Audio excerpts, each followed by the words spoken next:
Would it surprise you if I was to tell you that the biggest barrier to team effectiveness in organizations is having conversations? A recent study on productive habits within teams showed that the lowest self-rating areas were around getting feedback from customers and stakeholders, giving each other feedback, and holding each other to account when work wasn't delivered or agreed standards were not met. The same research showed that the highest rated areas for teams were around trust, being able to share opinions and views openly and honestly at team meetings, and being able to rely on each other for help and support to get the job done. So if there is so much trust in teams, why is the feedback conversation so difficult? I'd like to try a wee experiment, and I'll need your help. I want you to turn to the person next to you. Now, you might know them, you might not know them, but if they were to say to you, "Can I give you some feedback?" raise your hand if you would immediately say yes. Well, that's no surprise, because you're all here at a TED Talk, so you love to learn. But a lot of people don't like that question, and it's no surprise, because we all have inherent negativity bias. In order to survive as a species, human beings have conditioned ourselves to put more emotional and psychological weight on negative experiences than we do on positive experiences. So much so that research shows that in order to balance out one negative experience, you need at least 3 positives. And in relationships, that goes up to 5 to 1. So it's really no surprise that whenever anybody brings up feedback, the natural reaction is one of negativity, of something's gone wrong, or I'm not good enough. But what I think needs to change is the focus and mindset for these conversations. Instead of feeding the worst and focusing on weaknesses, how about we see these conversations as opportunities for growth and focus on strengths? Now, when I talk about strengths, I'm not talking about learned skills, behaviors, or experiences, or muscles. What I'm talking about are underlying qualities that energize us and that we're great at, or have the potential to be great at. So let me tell you about when I first learned about my strengths, which was when I was facing a very difficult transition in my working life. My first role, my first career, was as an actor. And no, you haven't seen me on telly. And no, you won't find me in any cast list of West End or Broadway plays. But I worked in that most challenging of industries for over 15 years, and I loved it. However, I became a husband and a father, and the bank manager told me I needed more sustainable earning potential. And so with a heavy heart, I got what my dad would call a real job. And that was when I first encountered imposter syndrome. So as an actor, I had absolute confidence in my abilities, and I was never worried about any reviews or criticism of my work. But when I stepped into the corporate space, I was riddled with self-doubt. These wee voices would come into my head saying, "You have no transferable skills." They're looking at you and they see a namby-pamby actor. "You don't belong here, and you will be found out." These personal gremlins haunted my early career, fueling a fear of failure and stopping me from being able to add value to the teams and organizations where I was working. I tried all different sorts of roles as well, sales, marketing, operations, until finally I ended up being asked to be manager of a customer service team. Now, this team dealt with complaints, so they were infused with negativity. The volume of complaints was rising, and they were struggling with both performance and morale. So I leaned into my acting skills.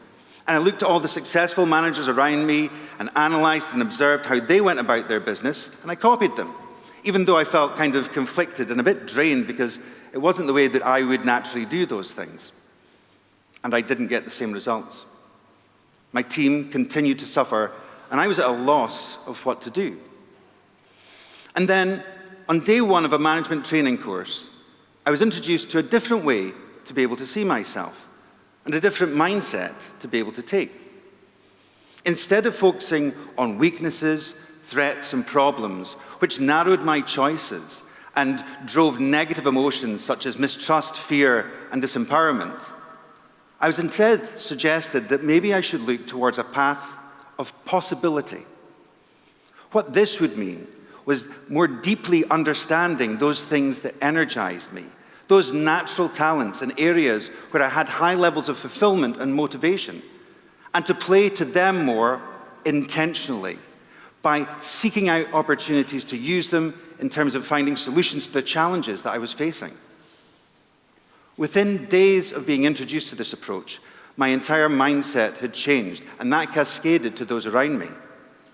I then leaned into my key strengths, which were around developing others, creativity and collaboration, and brought my team together, and we came up with a new strategy about being able to solve the causes of complaints in partnership with our clients, which led to a brand new mystery shopper initiative, which achieved immediate results.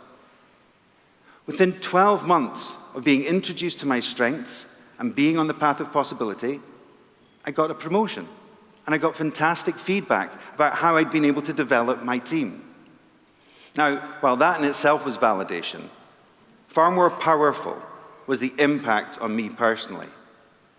I realized that my true passions were around helping people fulfill their potential and being able to collaborate without conflict, but rather with empathy and gratitude for each other's diverse experiences, strengths, skills, and personalities. I've since been very fortunate to be able to have these conversations with many people, and especially around the challenge of feedback. So, how could we view feedback more as an opportunity for growth through a lens of appreciation rather than feeling it as a stick that we get beaten with? I'd like to invite you to close your eyes and think about a time when you were at your best. Work's a really good place to think about, because not only are you going to be absorbed and energized by what you're doing, you're also achieving great results.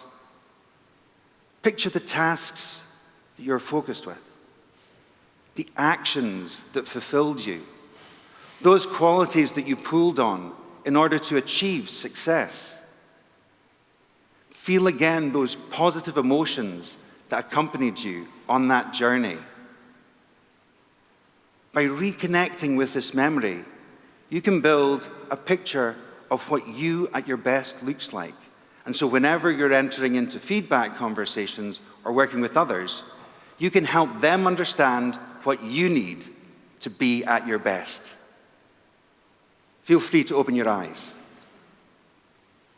So that may change your approach to these feedback conversations, but let's not kid ourselves. It's still quite scary when you're asking for or giving feedback to leadership. But they need this as well. And it's not just my opinion. Recent research was done on perceptions of effectiveness of leaders, of their core strengths and core leadership skills. What was found was that leaders rated themselves lower than their audiences in every single skills area assessed. Leaders have negativity bias too. And where you have these organizations where leaders don't feel sufficiently effective, that negativity rolls down through the different levels and teams in that organization, driven by negative feedback based on blame, fear, and finger pointing. By being able to take a strengths view of themselves, leaders can see themselves in a different and more empowered way. And by doing that, they can set the tone for others to be able to do that and be at their collective best. And then feedback becomes a natural and empowering habit. Imagine the difference in organizations, in communities, and in society, where people are encouraged to play to the things that they're great at, that fulfill them, that make them happy, and leverage that for the common good. I hope that the suspicion that comes when somebody says, "Can I give you some feedback?"